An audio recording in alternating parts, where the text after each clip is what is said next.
The first public evidence of Bathsheba's decision to be a farmer in her own person and by proxy no more was her appearance the following market day in the corn market at Casterbridge.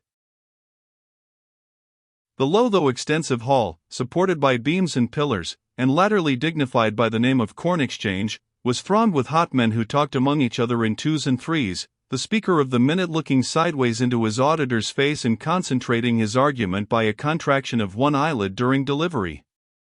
The greater number carried in their hands ground ash saplings, using them partly as walking sticks and partly for poking up pigs, sheep, neighbors with their backs turned, and restful things in general, which seemed to require such treatment in the course of their peregrinations.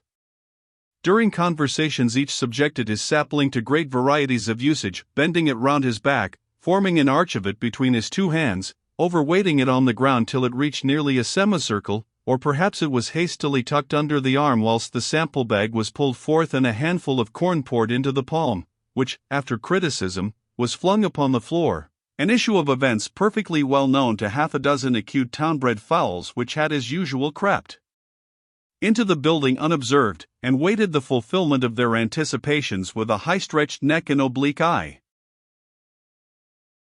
Among these heavy yeomen a feminine figure glided, the single one of her sex that the room contained. She was prettily and even daintily dressed. She moved between them as a chaise between carts, was heard after them as a romance after sermons, was felt among them like a breeze among furnaces. It had required a little determination, far more than she had at first imagined, to take up a position here, for at her first entry the lumbering dialogues had ceased, nearly every face had been turned towards her, and those that were already turned rigidly fixed there. 2 or 3 only of the farmers were personally known to Bathsheba, and to these she had made her way. But if she was to be the practical woman she had intended to show herself, business must be carried on, introductions or none, and she ultimately acquired confidence enough to speak and reply boldly to men merely known to her by hearsay. Bathsheba too had her sample bags, and by degrees adopted the professional pour into the hand, holding up the grains in her narrow palm for inspection, in perfect Casterbridge manner. Something in the exact arch of her upper unbroken row of teeth, and in the keenly pointed corners of her red mouth when, with parted lips, she somewhat defiantly turned up her face to argue a point with a tall man, suggested that there was potentiality enough in that lithe slip of humanity for alarming exploits of sex, and daring enough to carry them out. But her eyes had a softness, invariably a softness, which, had they not been dark, would have seemed mistiness. As they were, it lowered an expression that might have been piercing to simple clearness. Strange to say of a woman in full bloom and vigor, she always allowed her interlocutors to finish their statements before rejoining with hers. In arguing on prices, she held to her own firmly, as was natural in a dealer, and reduced theirs persistently, as was inevitable in a woman. But there was an elasticity in her firmness which removed it from obstinacy, as there was a naivete in her cheapening which saved it from meanness. Those of the farmers with whom she had no dealings, by far the greater part, were continually asking each other, "Who is she?" The reply would be,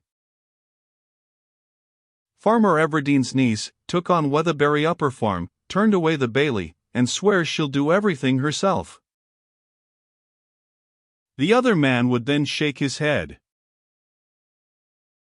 "Yes, 'tis a pity she's so headstrong," the first would say.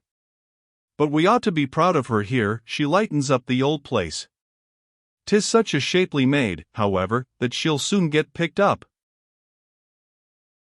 It would be ungallant to suggest that the novelty of her engagement in such an occupation had almost as much to do with the magnetism as had the beauty of her face and movements. However, the interest was general, and this Saturday's debut in the Forum, whatever it may have been to Bathsheba as the buying and selling farmer, was unquestionably a triumph to her as the maiden. Indeed, the sensation was so pronounced that her instinct on 2 or 3 occasions was merely to walk as a queen among these gods of the fallow, like a little sister of a little Jove, and to neglect closing prices altogether.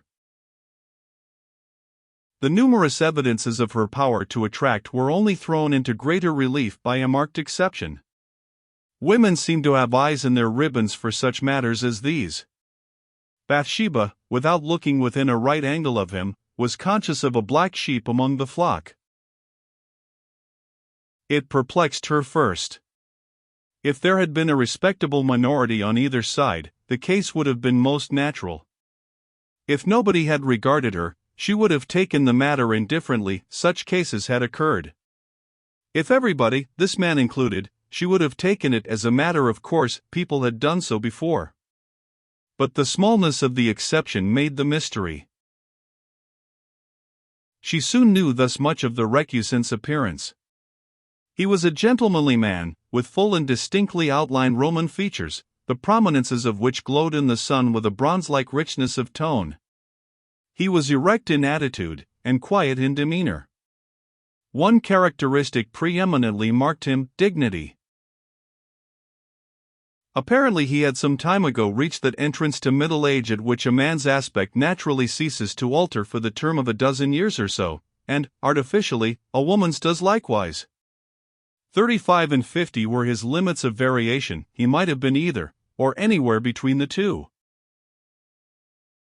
It may be said that married men of 40 are usually ready and generous enough to fling passing glances at any specimen of moderate beauty they may discern by the way. Probably, as with persons playing whist for love, the consciousness of a certain immunity under any circumstances from that worst possible ultimate, the having to pay, makes them unduly speculative. Bathsheba was convinced that this unmoved person was not a married man. When marketing was over, she rushed off to Liddy, who was waiting for her beside the yellow gig in which they had driven to town. The horse was put in, and on they trotted, Bathsheba's sugar, tea, and drapery parcels being packed behind, and expressing in some indescribable manner, by their color, shape, and general lineaments, that they were that young lady farmer's property, and the grocer's and draper's no more. I've been through it, Liddy, and it is over. I shan't mind it again, for they will all have grown accustomed to seeing me there, but this morning it was as bad as being married, eyes everywhere. I knowed it would be, Liddy said. Men be such a terrible class of society to look at a body. But there was one man who had more sense than to waste his time upon me. The information was put in this form that Liddy might not for a moment suppose her mistress was at all piqued. A very good-looking man, she continued, upright, about 40, I should think. Do you know at all who he could be? Liddy couldn't think. Can't you guess at all, said Bathsheba with some disappointment. I haven't a notion. Besides, 'tis no difference, since he took less notice of you than any of the rest. Now, if he'd taken more, it would have mattered a great deal. Bathsheba was suffering from the reverse feeling just then, and they bowled along in silence. A low carriage, bowling along still more rapidly behind a horse of unimpeachable breed, overtook and passed them. Why, there he is, she said. Liddy looked. That's Farmer Boldwood, of course 'tis, the man you couldn't see the other day when he called. Oh, Farmer Boldwood, murmured Bathsheba, and looked at him as he outstripped them. The farmer had never turned his head once, but with eyes fixed on the most advanced point along the road, passed as unconsciously and abstractedly as if Bathsheba and her charms were thin air. He's an interesting man, don't you think so? She remarked. Oh yes, very. Everybody owns it, replied Liddy. I wonder why he is so wrapped up and indifferent, and seemingly so far away from all he sees around him. It is said, but not known for certain, that he met with some bitter disappointment when he was a young man and merry. A woman jilted him, they say. People always say that, and we know very well women scarcely ever jilt men, 'tis the men who jilt us. I expect it is simply his nature to be so reserved. Simply his nature, I expect so, miss, nothing else in the world. Still, 'tis more romantic to think he has been served cruelly, poor thing. Perhaps, after all, he has. Depend upon it he has. Oh yes, miss, he has. I feel he must have. However, we are very apt to think extremes of people. I shouldn't wonder after all if it wasn't a little of both, just between the two, rather cruelly used and rather reserved. Oh dear no, miss, I can't think it between the two. That's most likely. Well, yes, so it is. I am convinced it is most likely. You may take my word, miss, that that's what's the matter with him.